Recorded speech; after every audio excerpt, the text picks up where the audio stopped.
করতে পারো না? ওকে চোখে চোখে রাখতে পারো নি? বলছি এটা কথা ছিল, লগ্ন কিন্তু ফুরাইন যাইছে।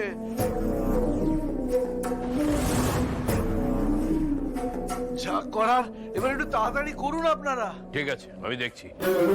আপনারা বিয়ের আয়োজন করুন। চলো সবাই। আসবে লাই, সে আসবে লাই। পারুল যে অপমানটাই না করেছে ওই বেটাকে, যা চুক্তি তর্কের ফোড়া চালিয়েছে, তারপরও বেটা এই বিয়াটা করতে আর আসবে লাই। ও বটেই তো, পারুল ওকে যে অপমানটা করছে, তারপর কোন বেটাই বিটিকে বিয়া করতে আসছে?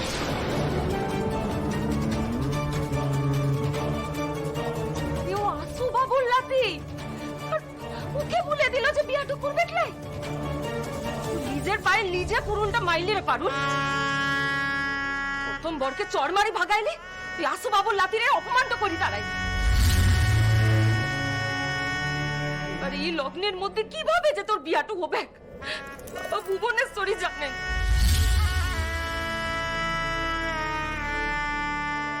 কাকা কি করা লাগে বলো দেখি, উপায়টা কি? আমার বিটিটা কি তাহলে সত্যি সত্যি লগ্ন ভ্রষ্টা হলো রে? তোমরা আমায় পড়তে দিলে না কেন? কথাটা আর বলো না টগরের মা, আমার কথাটা ভাবো একবার। তাহলে আমার কথাটা তুমি আগে ভাবো।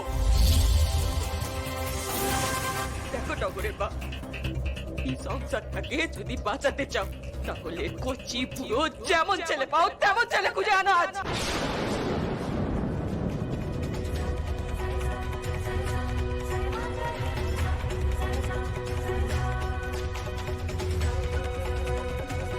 সেই বেটার সাথে পারুলের এই লগ্নেই বিয়া দেব, আর নচেত আমি গায়ে আগুন লাগাবো। কি হয়েছে রে দিদি? রায়ানকে দেখলাম কিরকম একটা বিধ্বস্ত অবস্থায় এসে বাড়ি ঢুকলো, আবার বলছে আজ রাতেই নাকি কলকাতায় ফিরে যাবে। কেন রে, পারুলের বিয়েতে কিছু হয়েছে নাকি? আমি তো কিছু বুঝতেই পারছি না, মানে হঠাৎ দাদা ওর দাদার সঙ্গে পারুলের বিয়ে ঠিক করেছেন তোর দাদু।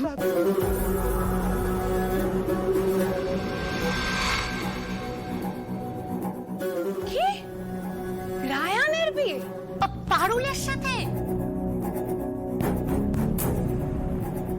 ওই মেয়েটা যে আমাদের কুকুর তাড়া করিয়েছিল তার সাথে রায়নের বিয়ে? আমার শরীর খারাপ করছে। হ্যাঁ, কিন্তু বিয়েটা কবে? আজ, এক্ষুনি। রায়ন কই? বড় খোকা, রায়নকে ডাকো, আর সময় নেই। না মানে বাবা, আমি এই ছোট, তুই পৌশালী, তুই জানা। সময় নেই বড় খোকা। এ যাবো ও যাবো করছো কেন? যে পারো যাও এবং রায়নকে ডেকে নিয়ে যাও এক্ষুনি। কাউকে ডাকতে হবে না দাদু, আমি চলে এসেছি।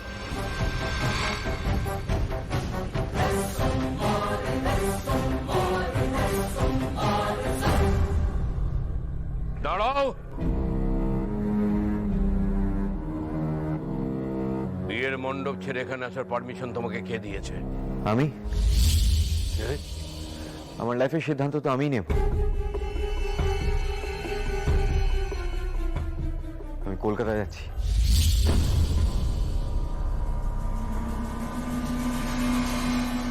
তোমার মুখের উপর কথা বলার সাহস তুমি পেলে কবে থেকে? ওগো, তুমি তুমি এমন করো না। তুমি তোমার শরীরের পক্ষে উত্তেজনা হতে ভালো না, তুমি একটু শান্ত হও। তুমি এমন করো না দাদু ভাই। যা ইচ্ছা তাই করছো, যার সঙ্গে তোমার ইচ্ছা হচ্ছে বিয়ে দিচ্ছ, যাকে পছন্দ না তার সঙ্গে বিয়ে দিচ্ছ না। এক এক সময় মনে হয় যেন এই বাড়িতে কেউ থাকেই না। সবার জীবন নিয়ে রীতিমতো একটা জাগলারি শুরু করেছো। সুরমা, জাস্ট পারা যাচ্ছে না, আর পারা যাচ্ছে না। তোমার মেয়েকে অকারণ বিপ্লবের বীজ বুনতে বারণ করে দাও। রায়ন, তুমি এখন আমার সাথে যাবে। ভুলে যেও না, একটা মেয়ে তোমার জন্য অপেক্ষা করে বসে আছে। সময় চলে গেলে সে লগ্নভ্রষ্ট হবে। তাই ব্যাগ নিয়ে কলকাতা যাওয়ার নাটক। আমি কোনো নাটক করছি না দাদু।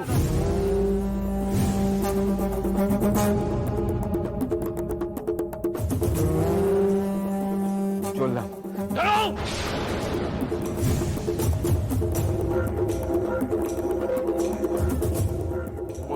মুখের ওপর কথা বলার সাহস তোমার হলো কি করে? রায়ান, তুমি কিন্তু আমার সহ্যের সীমা পেরিয়ে যাচ্ছ। আমি সবার সামনে দাঁড়িয়ে কথা দিয়েছি। সবাই জিজ্ঞাসা করে কথা দিয়েছো? দাওনি তো? তাহলে এর দায় তোমার, আমার নয়।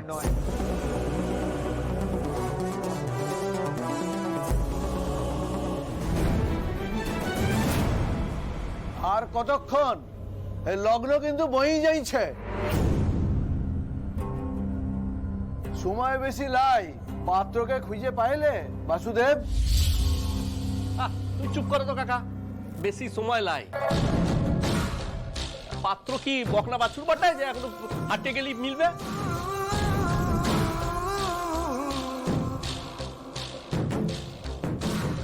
রায়ান নেতৃত্বে রাজি হলে তাও মঙ্গল, তাহলে এত রেতে পাত্র কোথায় পাবে বলো দেখি কাকা?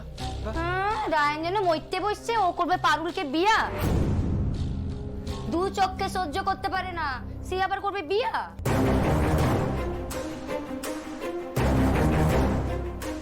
সর্বনাশটা তাহলে আটকাইতে পারবে কি নাই বাসুদেব? তোমার বেটিটা তাইলে লগ্নভ্রষ্ট হবে।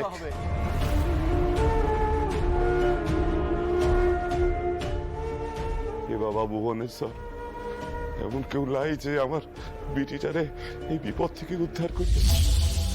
আমি উদ্ধার করিও পারবো।